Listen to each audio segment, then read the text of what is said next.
ஒரு நல்ல மனப்பான்மையை வளர்த்தல். நல்ல மனப்பான்மைக்கான சில குறிப்புகள் இங்கே கொடுக்கப்பட்டுள்ளன. உங்கள் எதிர்மறையான எண்ணங்களை கண்டறியுங்கள். உங்கள் எதிர்மறையான எண்ணங்கள் பின்வருமாறு இருக்கலாம்: என்னால் அதை செய்ய முடியாது, நிச்சயமாக நான் தோல்வியடைவேன், நான் சொல்வதை யாரும் கேட்க விரும்பவில்லை. இந்த உள்குரல் அவநம்பிக்கையானதாகவும் பயனற்றதாகவும் இருக்கிறது. மேலும் இது சுயமரியாதை மற்றும் பெரும் தன்னம்பிக்கையை அடைய விடாமல் உங்களை தடுக்கிறது.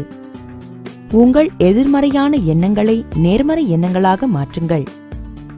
உங்கள் எதிர்மறையான எண்ணங்களில் நீங்கள் கவனம் செலுத்தும் போது அவற்றை நேர்மறை எண்ணங்களாக மாற்றுங்கள். நான் அதை முயற்சி செய்ய போகிறேன், நான் அதில் வேலை செய்தால் என்னால் வெற்றி பெற முடியும், அல்லது மக்கள் நான் சொல்வதை கேட்பார்கள் போன்ற நேர்மறையான உறுதிமொழிகள் வடிவத்தை இது எடுக்கலாம்.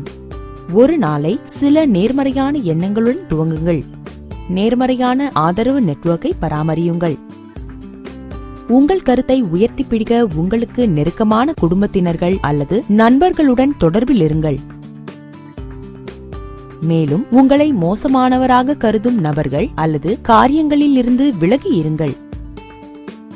நண்பர் என்று நீங்கள் அழைக்கும் ஒருவர் தொடர்ந்து எதிர்மறையான கருத்துக்களை தெரிவித்தால் அல்லது உங்களை விமர்சித்தால் அவர் உங்களை மோசமாக உணரச் செய்யலாம். நீங்கள் என்ன செய்ய வேண்டும் என்பதை பற்றி தங்கள் கருத்துக்களை தெரிவிக்கும் நல்ல நோக்கமுள்ள குடும்ப உறுப்பினர்கள் கூட உங்கள் தன்னம்பிக்கையை அழிக்கிறவராக இருக்கலாம். உங்கள் வாழ்க்கையில் யார் உங்களை உண்மையிலேயே சிறப்பானவராக உணரச் செய்கிறார் என்பது குறித்து சிந்திக்க சிறிது நேரம் எடுத்துக்கொள்ளுங்கள். ஆதரவு தருபவர்களாகவும் தூக்கிவிடப்படுபவர்களாகவும் இருக்கும் நபர்களுடன் அதிக நேரம் செலவிடுவதை ஒரு இலக்காக கொள்ளுங்கள். உங்கள் எதிர்மறை எண்ணங்களை நீக்குங்கள். உங்களை மீண்டும் மோசமாக உணரச் செய்யும் காரியங்களில் நேரம் செலவழிப்பதை தவிர்த்திடுங்கள். உங்கள் திறமையை அடையாளம் காணுங்கள். எல்லோரும் ஏதாவது ஒன்றில் திறமையானவர்கள். எனவே நீங்கள் எதில் சிறந்தவர் என்பதை கண்டறிந்து அதன்பின் உங்கள் திறமைகளில் கவனம் செலுத்துங்கள். அவற்றில் பெருமை கொள்வதற்கு உங்களை அனுமதியுங்கள். கலை, இசை, எழுத்து அல்லது நடனம் எதுவாக இருந்தாலும் உங்களை அதில் வெளிப்படுத்துங்கள்.